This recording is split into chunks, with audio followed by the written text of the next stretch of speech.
আসসালামু আলাইকুম এভরিওয়ান, সবাই কেমন আছেন?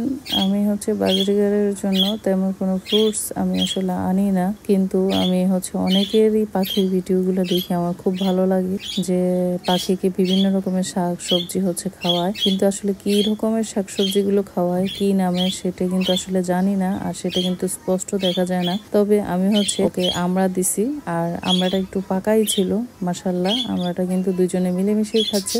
আর এই ঘন্টাটা আমি গতকালকে ওদের জন্য আনি। ঘন্টাটার দাম নিয়েছে 50 টাকা। ঘন্টাটার আওয়াজটা অনেক বেশি ভালো লাগে আমার, তাই আমি নিছি। আর এইটার গোড়া দিয়ে আমি আমড়াটাকে ভালো করে একটু গিট করে তারপর বেঁধে দিয়েছি, যেন ওরা ঠিকঠাক ভাবে খেতে পারে, ওদের জন্য যেন সুবিধা হয়। তো আপনারা যারা বাজরিগের পালেন, আপনারা কি ফ্রুটস এবং কি শাকসবজি খাওয়ান, আমাকে একটু জানালে অবশ্যই আমিও ওদের জন্য সেটাই ট্রাই করব। আমরা পাখি প্রেমীরা যদি একে অপরকে আমরা না শেখাই যে আমার পাখিকে আমি কি খাওয়াচ্ছি, কিভাবে পরিষ্কার করে রাখতেছি, কোনটা খেলে আমার পাখি সুস্থ থাকবে, ভালো থাকবে, এই বিষয়গুলো শেয়ার না করি, কারোটা অসুস্থ হয়ে যাবে। তার পাখি যদি সুস্থ থাকে আমাদের কাছেও ভালো লাগবে।